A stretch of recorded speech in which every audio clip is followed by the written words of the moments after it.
letters, and I told you that there are after Jim Ha Kha, Ba Ta Tha, that's triplets, set of triplets, Ba and Ta and Tha, and then Jim, Ha and Kha. Now you have 8 pairs. These are triplets. Then you have 8 pairs. Okay, Jim Ha Kha, Dal Dal, and then Ra and Zain, Sin and Sheen, Sad and Dad, and then what we just studied last time, which was Ta and Dha. Now you have, that's 1, 2, 3, 4, 5, 6. Ayn, and then Ayn and Ghain, and that's what we're upon today. And Ayn and Ghain are tricky because the beginning of the Ayn can come like so. It looks like so. That's the beginning of the Ayn. Okay, the stomach goes away. Stomach of the Ayn goes away. And in the middle, it has a unique shape like so. Okay, comes in and you point it out like this and you wrap it around. It's one of those letters that has nothing to do with, the middle shape has nothing to do with how it actually looks. And then the end of the Ayn looks like so, but in the Quran it looks very different. So when we get to, let's go to the surah that we're going to study right now. All right, here it is. In Alladhi Jama'a Jim Mim Ayn. That's Ayn at the end of the word. Jama'a. Okay, and it's with your throat. And it's also one of those harder letters, but it does exist in other languages. Okay. Now, sometimes though, you will find the Ayn written at the end of the word with the open shape. The shape that looks like sort of the backwards number 3. Okay. And if you notice that Arabs, when they try to transliterate in text, when they write text messaging, they'll write the number 3 instead of Ayn. I'm not a big, I never really got into those types of things, but they'll write the number 3 instead of the letter Ayn, right? Because it's like a backwards 3. So you'll find that the Ayn is unique in that its front, its middle, and end don't, and by itself, and here it is by itself, okay, so you can take a look, they don't really look similar, okay? And that's the tricky part here, all right? It's quite tricky when you're studying and when you're reading, learning to read, is this letter here, the Ayn. Okay? So not only is the pronunciation of the Ayn difficult, Ayn is difficult from the pronunciation element, and when you study it, unlike the Ta, right? Beginning, middle, and end. It's the same. It's a very straightforward script. Here, it's Ayn. In the beginning is open, closed in the middle, closed at the end, and open by itself. And sometimes at the end it's open too. Okay? Sometimes they just put this letter here, the while it's alone, they tack that on top of at the end of the letter, okay, or at the end of the word. And then the letter Ghain is not easy in its pronunciation. Ghain, okay, Ghain, from the top of the throat. All right, Ghain. Now let's get to our reading. Surah Al-Humazah. وَيْلٌ لِكُلِّ هُمَزَةٍ لُمَزَةٍ. All right. You notice that this tanween, okay, this double dhamma is sometimes written in 2 and sometimes written in 1 with a wrapping around it. Okay? And this is the same way for them to distinguish that sound, whether or not it will have idgham, it will enter into the next letter, or whether or not it will be pronounced. So if it's wrapped up, when you see that it's wrapped up, so dhamma and like a circle around it, a semicircle around it, that means you do pronounce the noon. You would say waylun. Okay? There isn't another one in this surah like that. But when it's separated, then it means idgham. Right, that you go straight into the next letter. So in this one, it's waylul likulli humazatin lumazah. You notice you don't hear the noon. You don't hear waylun. You say waylul likulli humazatin lumazah. Waylul likulli humazah. So that's called idgham. And like I said earlier, all the rules of tajweed is to make a flow in the recitation. All right. Anytime that are two letters that are similar together come together, right? They're similar in where they come out of from the mouth. One eats the other because you don't need that redundancy. So one will eat the other. And in this case, the lam swallows the noon. Noon and lam both occur by the tip of the tongue touching the top of the mouth. So to have two of them together is redundant and difficult on the mouth. So what you're simply going to have is one entering into the other. وَيْلٌ لِكُلِّ هُمَزَةٍ لُمَزَةٍ. And again here. Okay? Like we said earlier. If it's parallel, you do pronounce the tanween. If it's parallel. If it's not parallel, then you don't. And here you don't. هُمَزَةٍ لُمَزَةٍ. Okay? And here is parallel. So that if you were to pronounce the word alladhi, you would say lumazatin alladhi.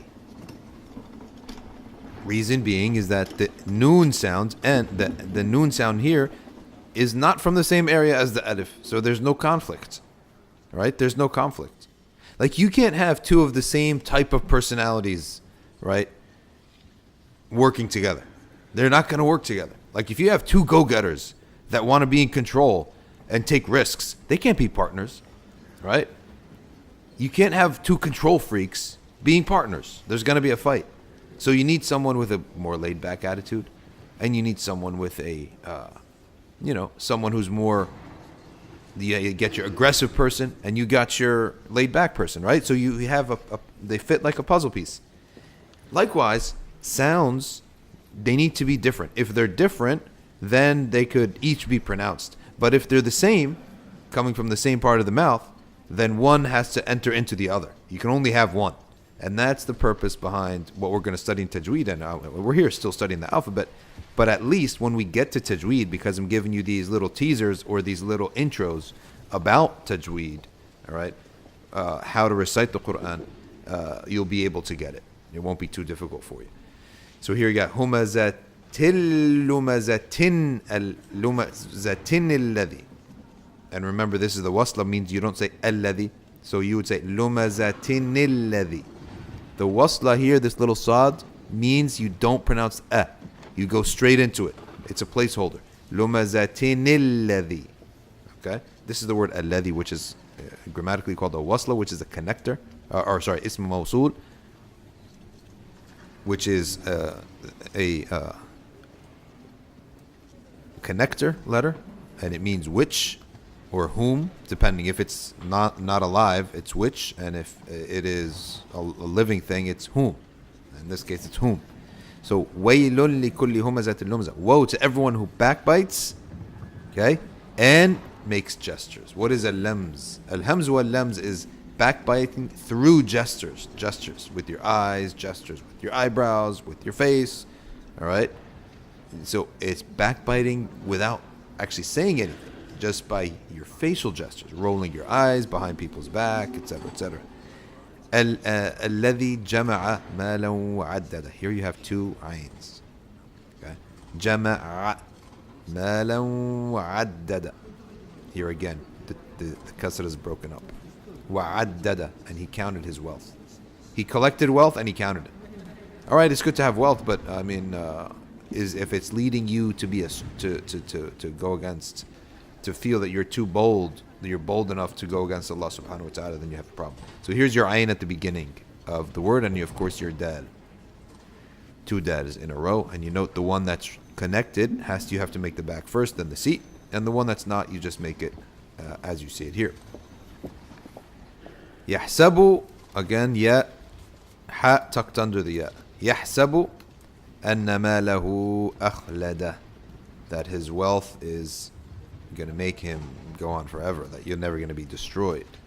Okay. كلا, no. كلا is a word meaning no. لينبذن في الحطمة. We're going to study this later. It's what we talked about before. It's called إقلاب. When the noon, sakina, no vowel, meets the ba that does have a vowel, you end up having an awkward connection. لينبذن, right? So it just, so now here's the opposite now. You have two letters that are so far apart in their pronunciation, and this meme brings them together. All right? Noon and ba. So Noon is the tip of the tongue at the top of the mouth, and then ba is the two lips coming together. So this is actually coming in between. So it actually makes it flow. كلا لينبذن في الحطمة. Again, this is fi, in. And this is the wasla. You're not going to pronounce this. So you're going to say fil hutama. Fil hutama. And there's your ta. Again, in the middle of the word. وَمَا أَدْرَاكَ مَا الْحُطَمَةِ. مَا أَدْرَاكَ, you'll see this many times. Who's going to inform you? Right? Who will make you know what the hutama is? Okay. نَارُ اللَّهِ الْمُوقَدَةِ. Right? The fire that Allah created. Al-Muqada means it's lit. It's ready to go. I mean, it's just waiting for customers. And trust me, this age that we have in, the store is going to be packed. التي تطلع على الأفئدة. Right? It's as if this fire wants to know what's in your heart so it could get you even more. Right? تطلع, which means, right, to peek and to look, to be aware of. تطلع, here's your ayn at the end of the word. To be aware of. تطلع على الأفئدة. على is on or upon. It could be abstractly on or physically on. على الأفئدة, the hearts. The fu'ad is the heart. You hear the name Fuad, right? Fu'ad. It's actually Fu'ad. Okay. And it is pluralized as أفئدة. Okay. The hearts. And this, it's as if this fire knows what was in your heart the whole time. إنها عليهم مؤصدة في عمد ممددة. All right. إنها عليهم مؤصدة. It is now this word here مؤصدة and في عمد ممددة. This is really an explanation of al-hutama, because al-hutama is not just any fire. It's a crushing fire. It's like something that crushes. Okay, that which crushes. Al-hutama. Okay, and even when it's a word that's used in Arabic for regular usage, like crushing, certain things for food, right? You got to crush something, right, and make it into crush it, and then like coffee beans, you got to crush it, and then use it. So inna alayhim muqsada means it's closing in on them. It's something that is coming down upon them. Fi amad mumaddada. In what form? In columns. Amad. Mumaddada. Extended columns. Okay? So it's coming down on them in columns. Alright? So that it's crushing them down in that manner. In columns. Alright? So you can just imagine that actually a lot of things that do crush are like that. They're like teeth. And columns on one side and then columns in the spaces, filling in those spaces, and they come together and they crush. So that's what's going to happen to some people, right? And when you see some people in this world, you know why this surah was revealed. I mean, what kind of fate someone like Stalin you think is just going to get a slap on the wrist after all the people he killed? And this isn't even talking about murder. This is talking about people who mock, and not mocking in itself is not necessarily an issue, because it depends who you mock. Okay? It's whom you mock. If you're mocking the Messenger of Allah, if you're mocking the Prophet Isa, all right, it says a lot. So in any event, this is the ayns. We only had a couple. Let's go again. Jama'a wa'addada, that's two. Ala is the most popular ayn that you'll find. It's going to be all over the place. Ala, upon.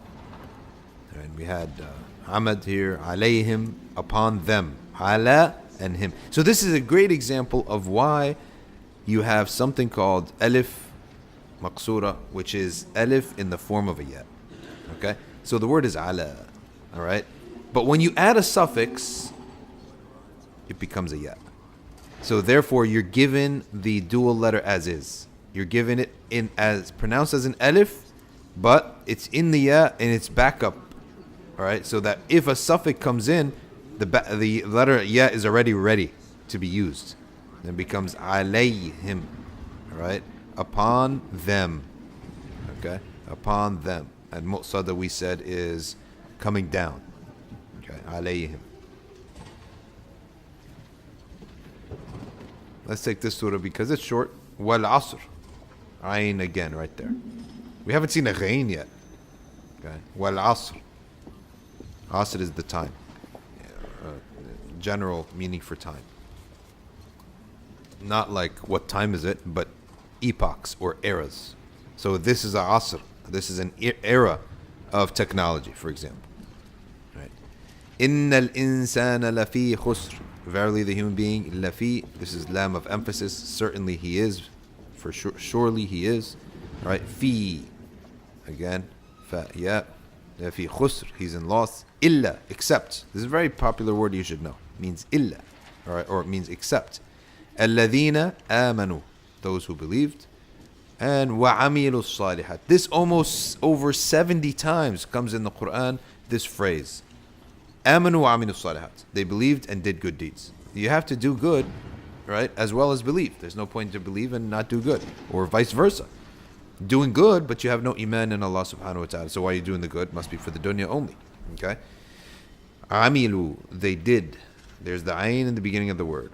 As-salihat, the good deeds. Watawasaw, and they encouraged or advised bil-haq, people to the truth. Again, this is the lam and the wave letter sitting on the ledge. Remember, you don't bring anything in from the back.